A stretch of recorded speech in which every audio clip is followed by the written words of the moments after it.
Hey everyone, it's Chris. Welcome to the Bonner Breakdown. This is the Good Report brought to you by Bonner Community Housing Agency. And we're excited. We're going to have a great show today with Jon and Cathy Pomeroy. I think it'll be very enlightening for everybody about what they've been up to and to hear their story a little bit. Before we do that, I want to talk about some good things that are happening. Anybody go downtown? Notice the fences are gone. The construction is on its final leg downtown. That is a good report. Seeing that construction getting done is great. With that, we know that the day after Thanksgiving is the biggest shopping day of the year. With that being said, go downtown. We have hometown holidays that is a program put on by the shopping district and is I'll have a Facebook link in the description below. With that, there's Small Business Saturday on November 30th to really focus on local small businesses.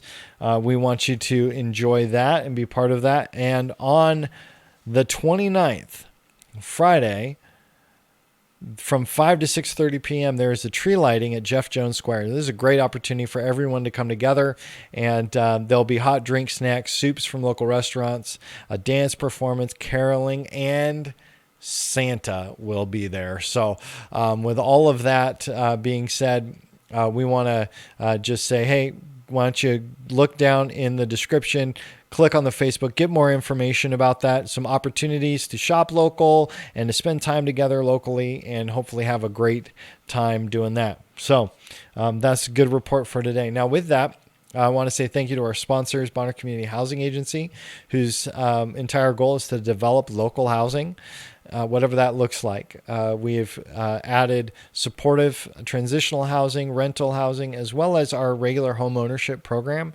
We have 2 new units coming on the market here in the next few months. We ask that you check our website, stay up to date with that. If you're interested in buying a home, go to bonnerhousing.org and look at the home ownership section on the website so you can see if you might qualify and get us a message there. So with that, we're going to dive into our episode today with Jon and Cathy Pomeroy from Helping Hands, Healing Hearts. All right, so, well, guys, welcome to the Bonner Breakdown. We're glad to have you with us with Jon and Cathy Pomeroy. Now, I've known you guys for 10 years, roughly. Pushing 10 years when I started meeting you at the pastor's lunches. Right. Yep. And you had started work in ministry just briefly before me here in Sandpoint, right? When did you start? Here almost 22 years. Okay, 22 years. Yeah. So you've been here a while.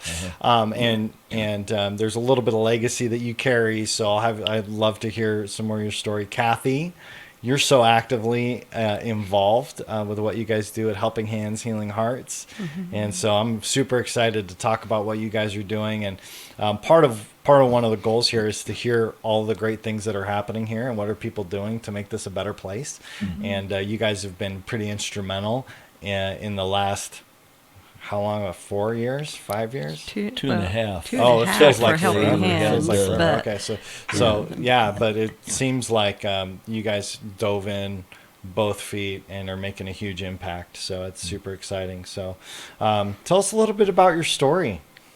I'll let you start, Jon. Where do you want us to start? You start at birth. I mean, we have as much time as you want. I was born in December 23rd, 1952 in Eureka, Montana. My! Oh, that means Christmas is very special for you. Very special. Well, he was born in the Christmas tree capital of the world, Eureka, Montana. Oh, anyway, wow. Long story short, the Christmas. I grew up in Montana. She grew up in Ohio. We met in Portland, Oregon in college, Warner Pacific College, and dated for 3.5 years while we were in college. Do we get to brag on here? Yeah, sure. Feel free, man. That the speaker for our graduation commencement was then President Gerald Ford. Wow. Yes, and so we shook hands with him the night we got our diplomas. The next night, we held hands on the exact same spot and exchanged vows. First wedding in that new chapel that was built for that occasion. Yeah. So it's a very holy, sacred spot. Clearly, yes, yes, that's great. And that's then, awesome. I went off to a seminary in Anderson, Indiana. Okay, and so you guys got married, and then just boom, you're out, right? Just moved from the Northwest to out to Indiana. Yeah. Okay. And actually, Sydney, Ohio, 90 miles east of Anderson, we were working in a church there. And so there was a 90-mile commute on weekends and Wednesday nights. And she got her PhD degree, put hubby through. Oh, I taught school there in Anderson. okay. So what kind of school were you teaching? Well, I taught at a vocational school, and I taught the GED, General Education Development for Adults.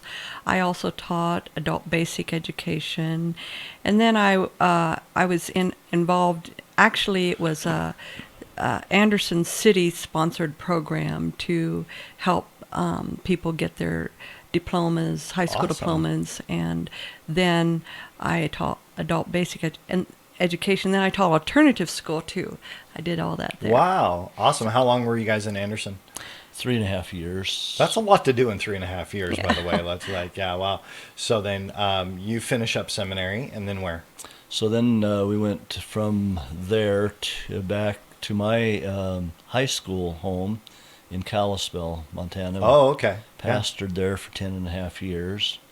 Felt the call to overseas missions. So Well, that town has changed. Oh, yeah, three it's really times the grown. size I it mean, was. that's amazing, isn't it? It's a beautiful town, but It it's is. really It grown. is. Yeah. It's yeah. sickening. Oh, it is. Yeah, I know. It's just not the same place. It's not the same place. That's true. Yeah. Especially when you go north, Yeah. and you're Right. like, there's all the all the mall, all the shopping centers and everything up there. Yeah. Kalispell and Whitefish and Columbia Falls are all going to become one eventually. It's but, sprawling out there. anyway. Yeah. Yeah. We had a house there at the north end of town, and across there where all those malls are was all fields. In fact, we'd take our daughter to fly kites in those fields. Boy, no more. Yeah. Yeah. Well, and they've got a beautiful sports complex Yeah. up there. Yeah. And my wife's grandfather lived in Kalispell. And so we would go 2-3 times a year. We'd trek up to Kalispell and hang out with him. And he was in his 90s. And, he got to meet Quinn. And, and Nice. he passed away a few years ago. But, I just love that town. It's great. Yeah. Yeah. So 10.5 years in Kalispell. 10.5 there, and then we felt the call to overseas missions, and we ended up in Cyprus, island in the Mediterranean, Barnabas and Paul. 6 years. We taught in a school there called the American Academy, Nicosia, the capital, and went initially on a 2-year commitment, but then we just every year was another re-up. Okay, how many times did you re-up?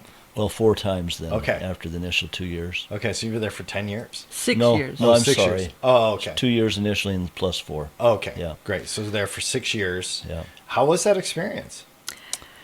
In the beginning, it was really difficult because, I don't know if I'd even been to like Canada, but so we were Right? over halfway Yeah. around the world. And when I got there, I had vertigo really bad, and I'd had a brain hemorrhage before we went, and so they thought it was all this. And I was in this hospital that was really old. Looked like a 100-year-old insane asylum from the U.S. Wow. Literally, seriously. Yeah, Wow. and we had an old 1958 Morris Oxford for our vehicle where the doors would fly open when you went around the curves, and we had I can just go on and on and on. We ended up pushing it was it very more than difficult. we rode in it. But Oh, okay. Yeah, Anyway. yeah, plus, we went in the middle of a 2.5-year drought. Yes. Oh, And my. so there were water Yeah. restrictions. You could only do Yeah. laundry Yeah. from 11 to 1 in the morning when they were refilling the tank up Yeah. above the apartment we lived in. Yeah. and A we lot lived in of- this villa that had a mosquito-infested garden. Johnine got 200 plus bites on her body and Oh my gosh. had Now big that's your sores. daughter? Yes. Daughter. Yeah.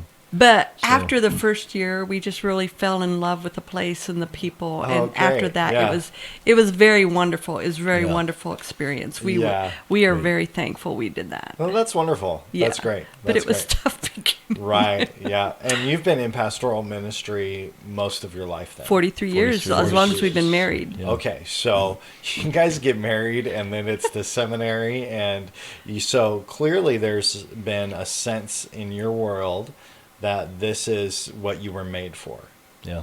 Right? Oh, definitely, And I think it's really hard for a lot of people to discover that. You know, I think whether it's a divine encounter that tells you this is what you're called to do, and that sense or that feeling that you have that you know that this is what you're called to do, I think that's something everybody's a little hungry for, and it's hard to find that. You know, I think to really, and I think you know, from a Christian community perspective, that there's a lot of people that are waiting for that, like somebody tell me what to do with my life type of moment. And so for 43 years to be, you know, fulfilling that's got to be a rich, fulfilling life. It really is. And I don't want to jump ahead too much. No, you can go wherever you want. Anyhow, you know, at your church, when I went through a difficult emotional, spiritual, physical time, you know, and I went to several different churches, including our own, I began to pray that, you know, because we're 65 and he's going to be 67, but this was a few years ago, and I began to pray that in our last years that we would be more fruitful, that God would bless our ministry, and that we would be more fruitful than all the other years together. Come on. And That's so great. I love that. And after that is when God opened the doors for Helping Hands, Healing Hearts.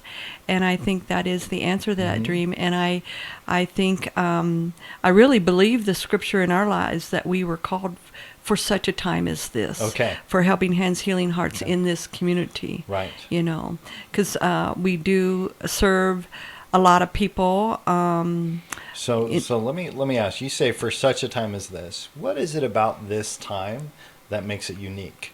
And if anybody's unfamiliar, that's a biblical reference to Queen Esther, who's trying to intercede on behalf of her country, the Jewish race, to keep them from being exterminated. And so she's marries the king, and she kind of breaks all the rules, goes before the king to ask for some things, and to see an entire nation saved.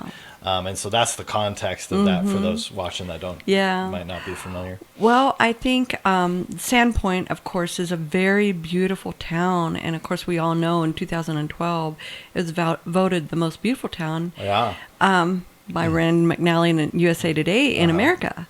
Well, Sandpoint has another side that people, not everybody is, even people living in Sandpoint is not aware of. And so I just think that after that, there is a time that we need to become aware of that other side of Sandpoint, and to help that other side, and to help that other side move up and out, up and not necessarily out of Sandpoint, but out of that other side. And no, I think that's really important clarifier, because there's a population that would love to have none of that here. I know. I'm in agreement that I'd love to see everyone out of those things, but we love those people and we want the people here. Yes. You know, I mean, whether it's addiction, poverty, some of those things that we're like, man, we'd love to see some big transformation in those areas, right? Yeah. So my theme is, and I have said this often,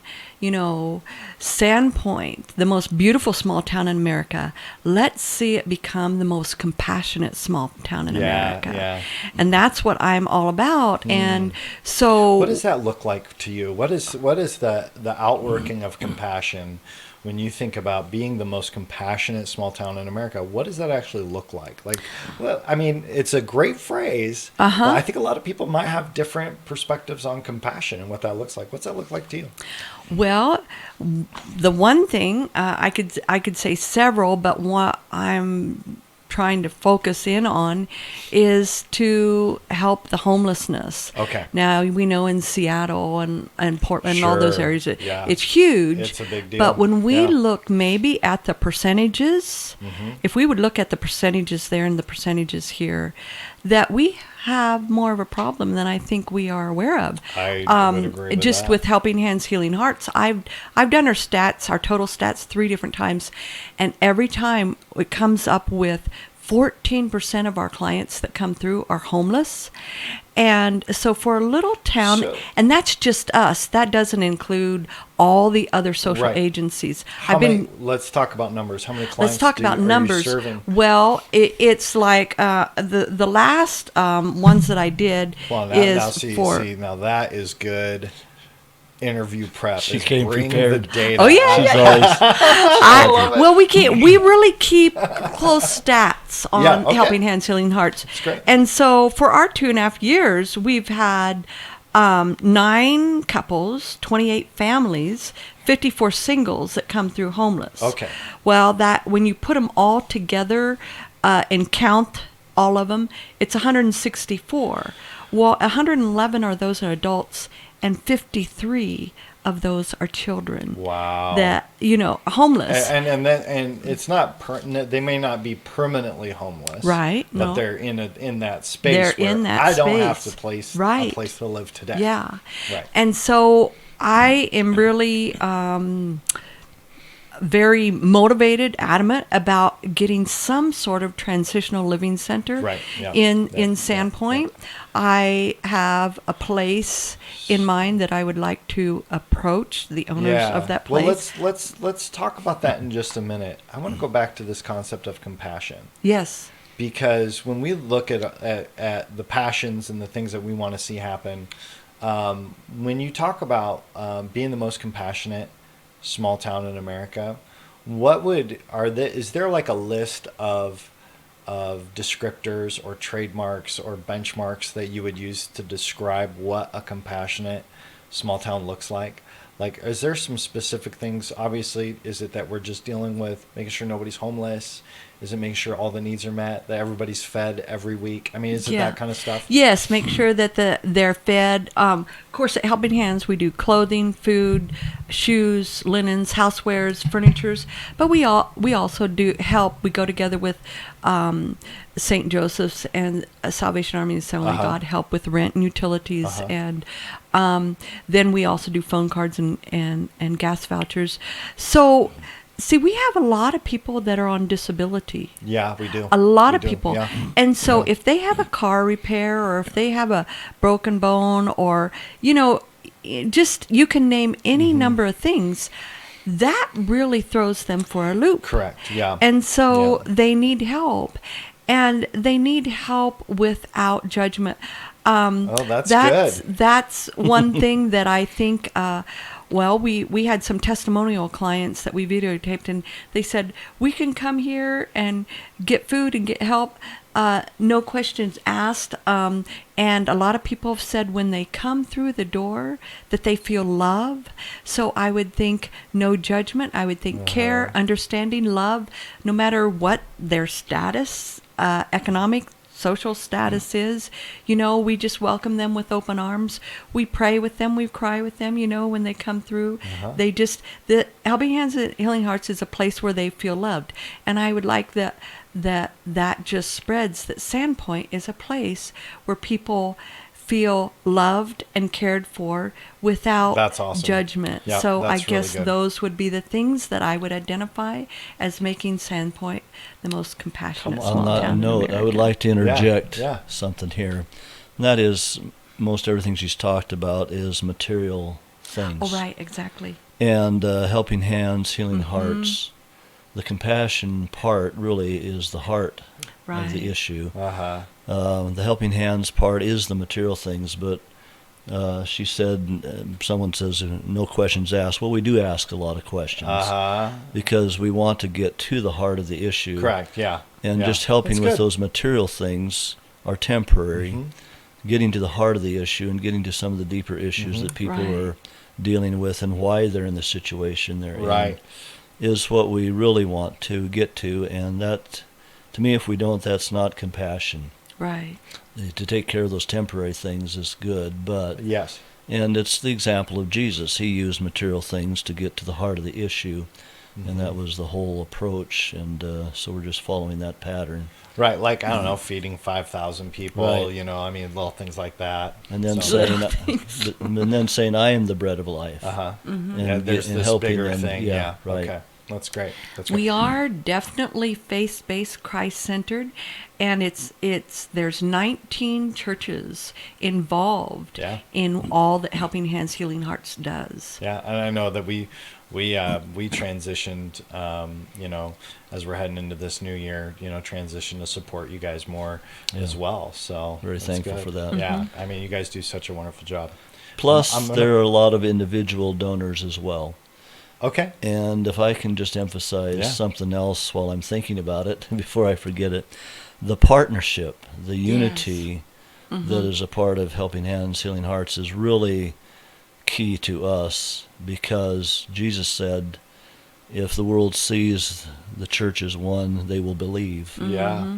And we couldn't do this on our own. No. It is a joint ministry of 20 Right. churches, Right. a lot of individuals. We have volunteers from a whole slew of Wonderful different churches. volunteers. And that Yeah, unity is yeah. something that we in the Church of God really stress because of what Jesus said. Yeah, and so that's that great. really is a source of joy for That's great. us. that- Well, so I want to dive in a little bit into the production side of Helping Hands, Healing Hearts. But before we do that, tell me the history. How did you even get involved with this? Because in the past it was Love Inc. yeah. Now, tell us the story from when it was Love Inc. Because you guys got involved prior to becoming Helping Hands, Healing Hearts with the space that where it's located. Yeah. So tell us a little bit about the backstory behind that. Well, we were part of the beginning of Love Inc. Lynette Haugen, that was the director of that, and founder, director for 12 years, I believe. Yeah. She approached the pastors and, was just wanting to get support and working through the churches and that. And we jumped on board, felt that would be really helpful, because every church was having people come from time to time with needs, and seeing maybe a little overlap there, that we could be more efficient in meeting the needs and that. And so we were a supporter from the beginning, and some of our church members were on the board and that sort of thing. But Love Inc. did move around quite a bit, different locations. It did. I remember when it was at Cedar Hills for a little bit, and Yeah. Well, and they ended up in the back of our building after a preschool we had in there for many years closed, and then the space was available, so they came in, remodeled, and so they were good old in. John LaPointe. Yeah, John LaPointe's one Come of on, them. shout out, John. A lot of good men like that. Yep. But they were in there for about 3 years until when they finally closed, and so we were kind of left with the what they had left, Right. the Yeah. assets. So you're and- kind of left with more than, I mean, all the everything, right? Everything. Like all the supplies, the computers, the whole 9 yards. I mean, you guys had yeah. clothes in All there. fell in our lap. you know, like you had everything. Okay. Yeah. And so our church council had to make a decision Okay. what to do, and God had already placed it in the hearts of some of them that they wanted the church to be more directly involved in Okay. some of the That's things in great. the community. And so we said, well, this is it. And but we did feel like it needed to restart, resurface under a different name, just because of the way that Love Inc. had closed. And so I went on a listening tour. Okay. And you were included in that Yeah, for I remember about that. 3 months, talking to different pastors Yeah. and agency leaders in the community. And we came down with the name Helping Hands, Healing Hearts, that would really kind of identify how we wanted to go forward. And so that took about half a year. We reopened then in May of 2.5 May years 9th, ago. 2017. Wow. Yeah. Wow. So that's kind of how that happened.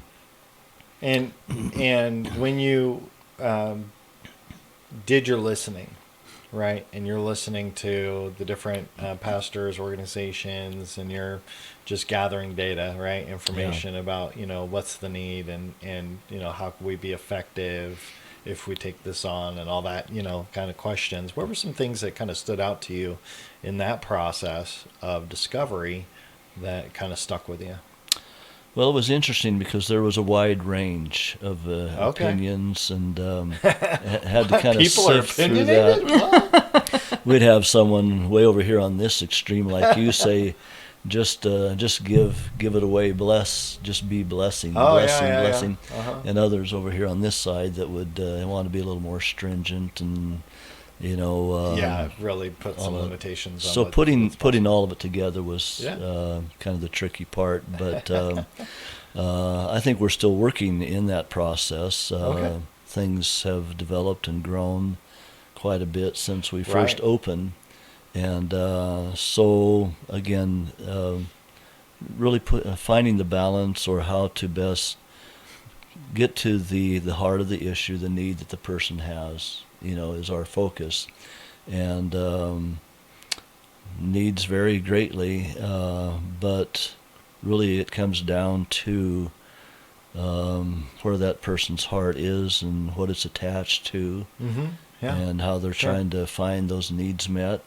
And so we like the opportunity to point them to the good news of the gospel, and that if they'll trust in the Lord, that He will direct their paths, and He will help them in all these other issues that they're dealing with. And we got a lot of that kind of reaffirming input as we went through that interview, the listening tour.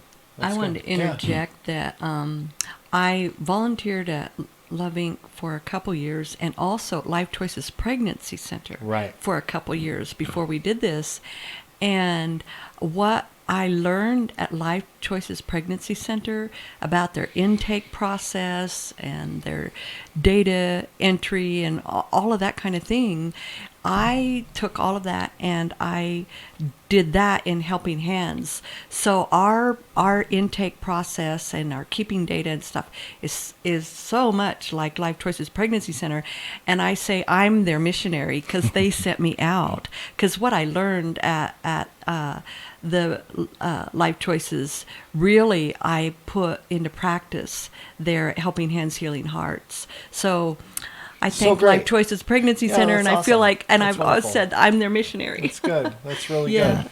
That's really good. There's so many amazing organizations that are here. Wonderful, And I think that, since just the city of Sandpoint has close to 200 nonprofits, I think really? that, I didn't know that many. I think that when we look at how compassionate this town is, I think you might be onto something. I think you might be onto something. When we talk about any major issue, whether it's kids getting lunches, or Kinderhaven, you can go down the line of nonprofits that are here to help all fill the gaps. It's really exciting. Okay, so you guys open your doors in May of 2017, right? And when you open your doors, what's the process like to get the word out? Obviously, hey, we're here, we're open, we're moving again. And what were you? Was it just a sudden rush of people, or was it we kind didn't of a have slow to get roll? the process. We didn't. That's the thing. This has mostly been word of mouth, So once we opened, of course the churches knew and social agency knew, and it just started getting out. We haven't ever had to advertise, and so some days we're overwhelmed with people, and then other days maybe we only have one person come in. But so if you put all of we've got 690 client accounts. A client account might be a single, might be a couple, might be a family, but that serves, it's like 1,300 people, and we've had like 2,500 visits over the last 2.5 years. We're open 3 afternoons a week. We're open from 1:30 to 6 on Tuesdays because there isn't a place open in the evenings where people can come for food that maybe they work and they're just really in need, need a little bit.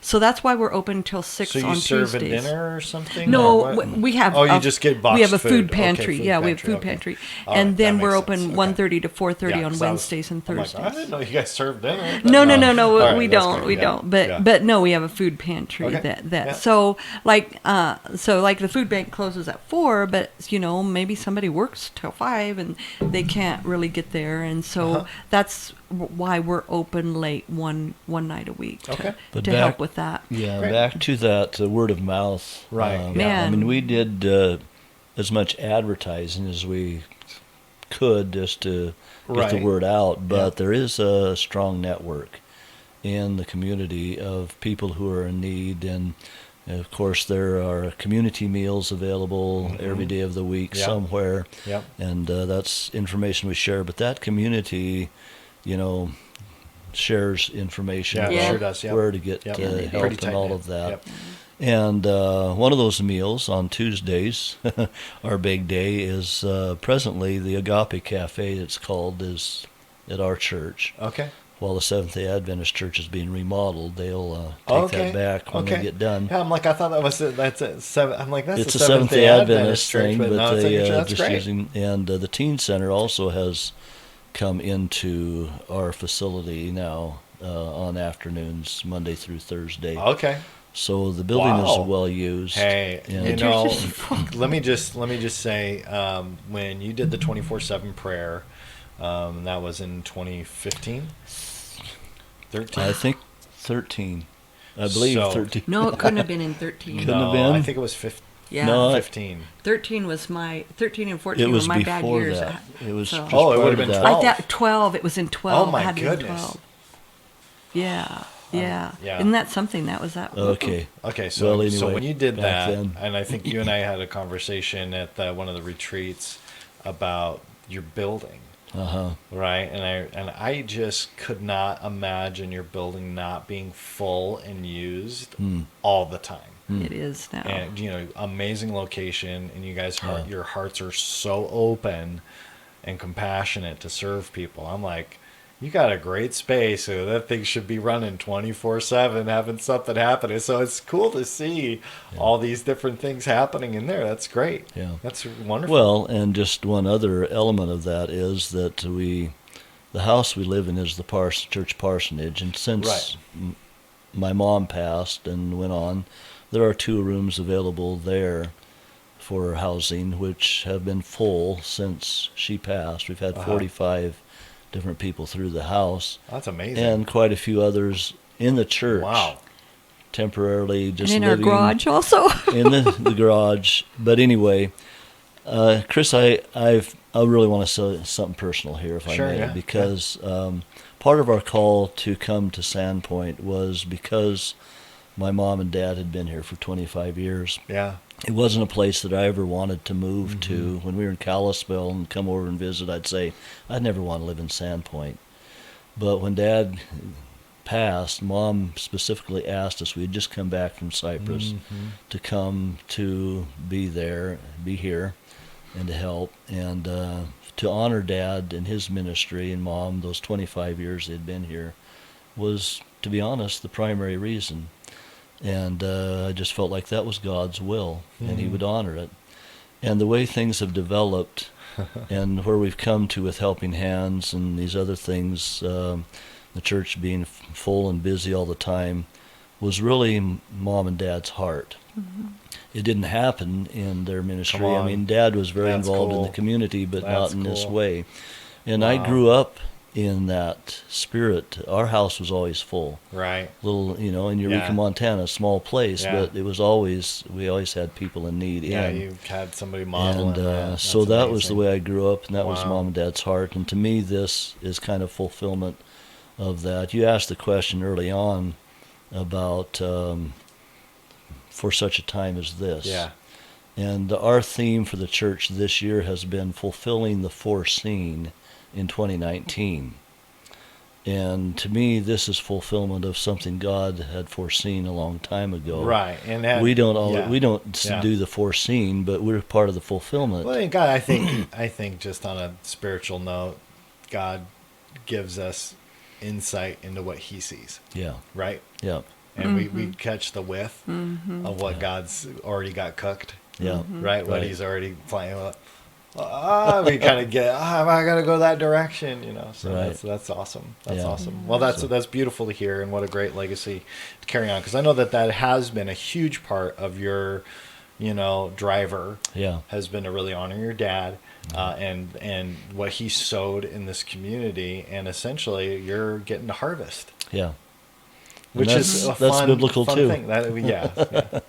So, but that's great. That's awesome. So, so let's jump over to this housing issue. We're always grateful to our sponsors here at the Bonner Community Housing Agency. Being nonprofit developers, we work across the board from transitional supportive housing to rentals to home ownership. And since we cover kind of this last year, we ended up adding the rentals and the supportive housing for us. And so, we've expanded our scope quite a bit in what we see. And of course I served on the board and helped with, Freedom House in working with the addiction recovery program there with Fred and the people involved there. And so this housing issue is big. Yes. And there is a lot of things that need to get done, that maybe should get done. Yeah. But I do think that there are a lot of challenges. Oh my. In order to see some of these needs met. So, Cathy, you've had something in your heart I really, really have a dream for a transitional center, because it's really great for, Blue Haven and Sweet Magnolia and yours, but those are all where you need to pay to be a part. Correct, yeah. And that's good. I mean, that's good. But there's a gap where people have 2 weeks or 30 days or whatever, where they don't have any way to pay and they don't have anywhere to stay, and that sort of thing. Yeah. And so my dream is to have a transitional center, TLC, notice, Tender Loving Care Center, transitional center, a living center, and where we would have maybe like 6 little studio apartments, just maybe like 180 square feet, and then a day center with showers and washer and dryer, and then maybe like 10 more of these little studio apartments. So the 6 would be for the free, where people would come in, be 30 days. And we would, and we don't want to just house. We want to have programs go along with that. There's a program in Vancouver, Washington that I want to pattern after called Safe Homes. And then these others would be where people, once they get a little more on their feet, that maybe they could pay $350 a month. Sure, yeah. And so that it would be like a transitional living center, then an intermediate center, and then because when a lot of these people fit in the low income housing range, but those waiting lists are a year. Crazy. Like at Milltown and Ponderosa, Mount Baldy, and then Idaho Housing is at least a year waiting. Yep. So my dream is to have these like apartments, little one, and they're little, but anyhow, and then I have a dream of a place in town so that they're close to the bus route and all that sort of thing. And then access. also have a day center, and then these little other 10 other studio apartments that people would pay for could fund the 6 and the day center. So there's so much to be worked out with it. But anyhow, it's a dream, and that's where I got to take this dream and start. I've informally submitted it to the city planning and development. So they're kind of looking it over and looking over the place. I haven't asked the people of the place yet, because we've had so many hurdles with the city of things that we've wanted to do. that I kind of want to get through those hurdles first. Yeah. To see if this is even this Is it is even going to feasible? work. Is it feasible? So, Yeah. Okay. Anyhow, but Great. that's a dream that I have, and I know I met with like Rhonda of Priest River Rhonda Ministries, Encinas, yes. and Christine of Life Choices yesterday, and we talked about all of this and all the hurdles and all the challenges, not just getting it built, but after it's open, all the challenges with the people and those sort of things. But, you know, when I spoke at the SPIN meeting about the homelessness, you know, I said, just because it's difficult and just because it's risky, does that get us off the hook that we can't do it? Yeah. Absolutely not. Well, and I love that attitude, right? Because, you know, only great things happen because of risk, right? Great things don't happen if you don't take risks. Right. Yeah. I don't care who you are, what you do. You know, Right. every amazing business innovation came because somebody ignored the advice of somebody, right? Like, oh, you can't do that. Oh, there's too many obstacles. Or why would you? You know, I love the analogy of if somebody told the Wright brothers, just stick to making bicycles, we wouldn't have airplanes, Yeah, right? right, So, right. you know, it's just one of those, like, Yeah. sometimes it's good to take that Yeah. that level of, like, actually, there's something here, and we need to take some risk. Yeah. So that's great. You know, it's got to be God that fulfills it all, because when I sit and think about it and whatever, it's way too big, but he's a big God and it's a big need, and so he'll fill it. So you're in the process with the city to see, hey, is this something that is doable? And I wonder, of course, I think it's great that you're using other models to kind of model after. What's your thoughts? What have you been looking at for funding? Well, that's a big issue because we want to be able to, I guess you would call it requirement, but I want to model after Safe Homes in Vancouver, Washington. And they do require people to go through certain classes, certain encouragements, you know, and that sort of thing. And it is very faith-based.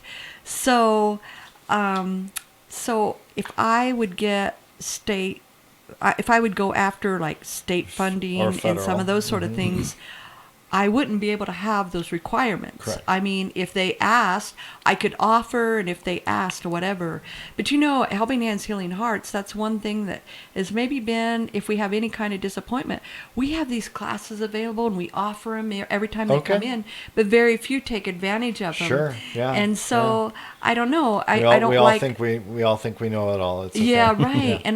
Yeah. But people are where they are because they really aren't challenged to move on, and a lot of times they don't know how, and There you go. also Yep. I think change is there's very more, yeah. very very difficult. Yep. And so they have to have, I mean, like for example, I work with Sweet Magnolia, and you know, I teach classes there, and I'm familiar with drug court. I mean, when you go through drug court, you have requirements, and going through those requirements, I think, is what helps bring about the change in the person.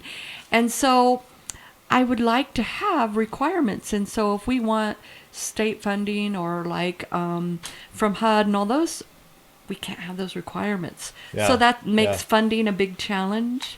Yeah. So Yeah. so we're working through that process. Okay. One of the things that, you know, I'm always looking at is, what's the thing that nobody's seeing?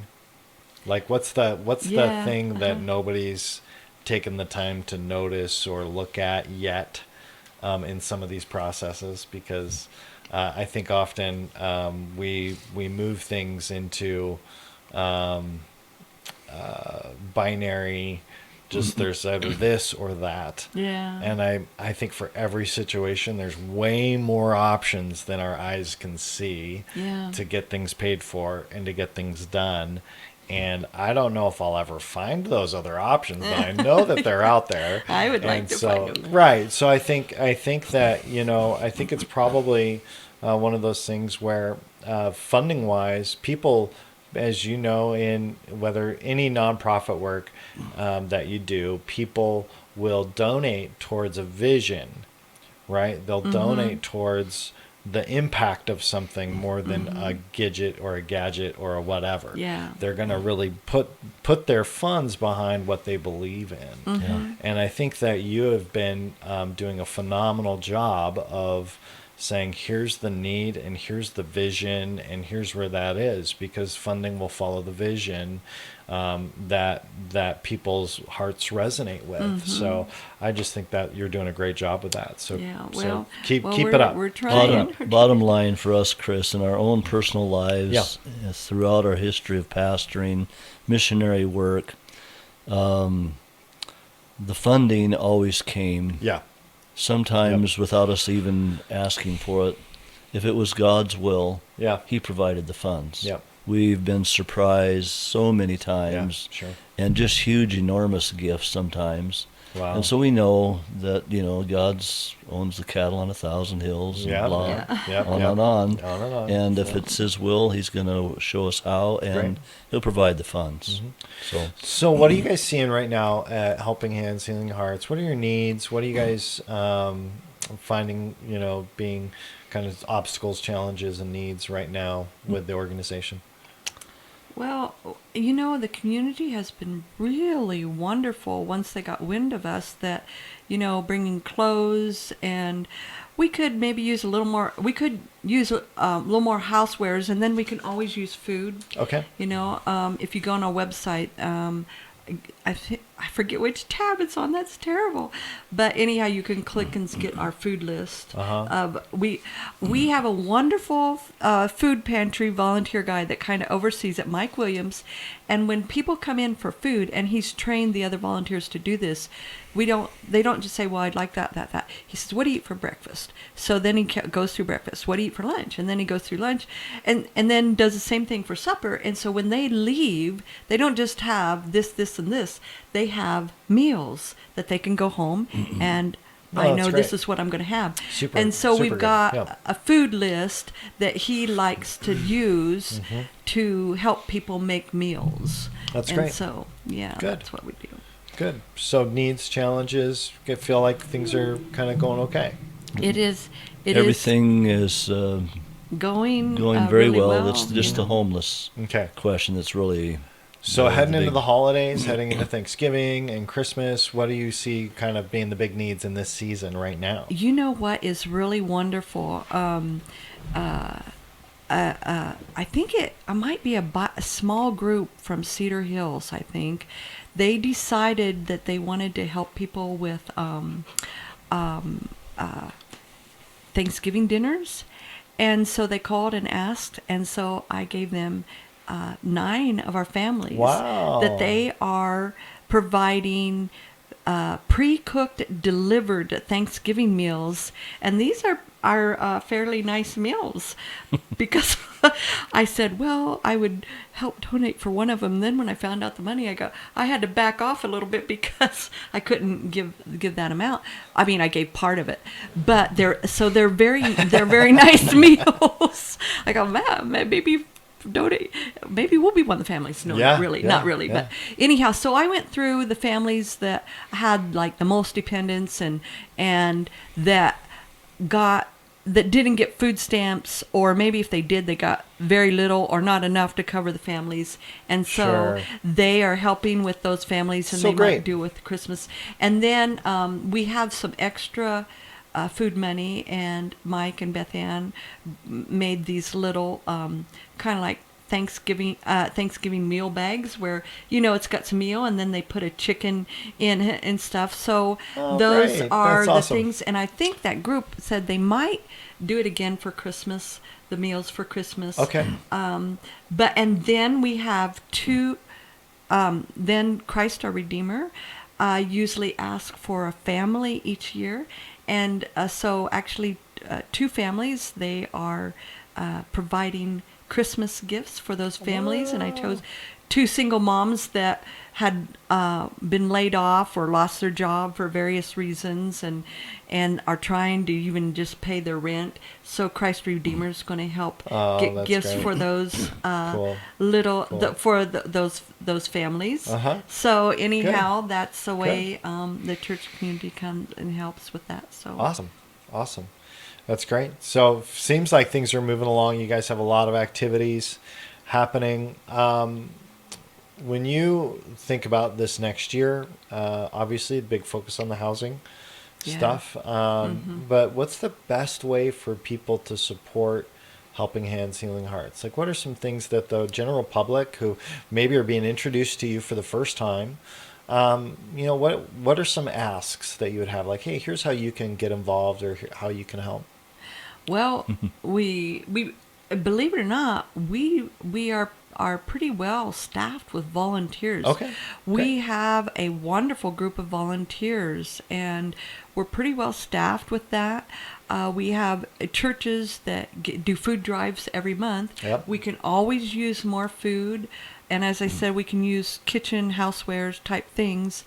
We can always use money, donations. That's great. We can always use monetary donations too. Yep. And, if they want to specify it for the housing project, or if they want a general fund, or if they want to specify it for food, some people will give money, and then we have a food account that when we're short of different things, we can just go and get them, and so, yeah. And I'm going to sound like a missionary here, because missionaries depend on donations and that sort of thing too, but they say the most important thing, and we do mean this, is prayer. Yeah. For people who don't feel like they have anything they can give, prayers always and pray are for the our main housing thing, project. and God works.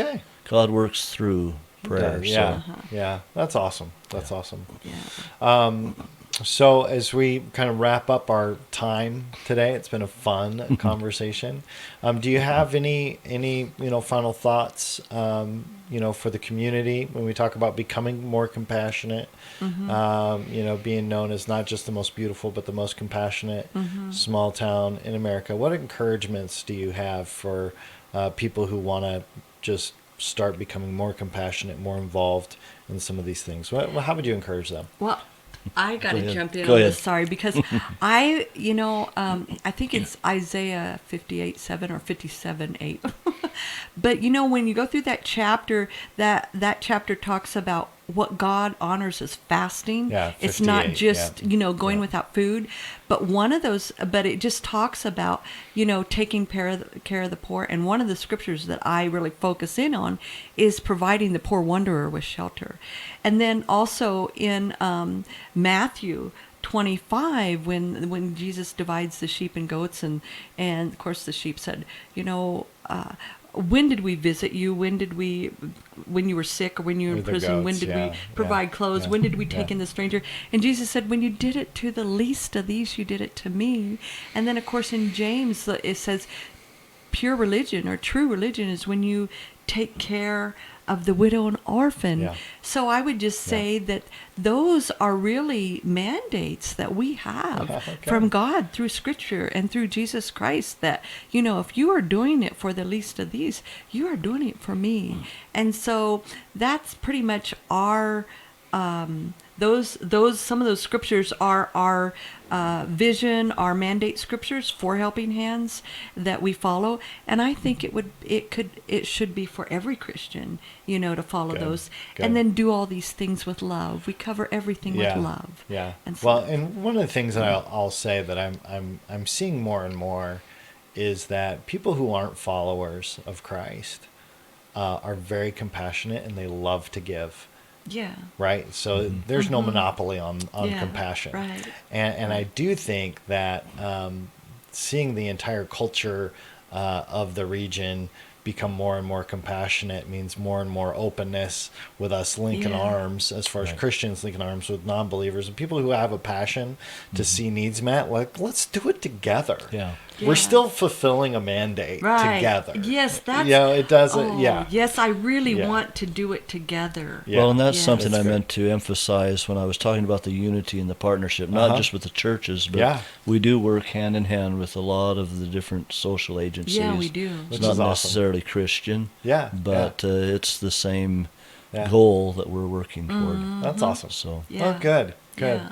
Well, thank you guys so much for coming Thank in you. today. Thank you. We'll have all your contact information, looked up all your social media stuff. We'll get all that in the show notes. Okay. So when it comes out on Facebook, you'll get tagged on there so that you can share it out and put it on your you're not going to pages or whatever. publicize my background check, are you? Oh, no. No. Please don't do that. Yeah, well, Okay. Thanks for that. yeah, I don't want to get canceled. Okay. As a show. Thank you, Okay. Chris. All right. Thank Well, you. we appreciate you guys. Thanks Thank for coming you for on. the We bless you opportunity. and Bless just you. really appreciate Bless all you you're back. doing in the community. Thank you. All right. You Thanks. too.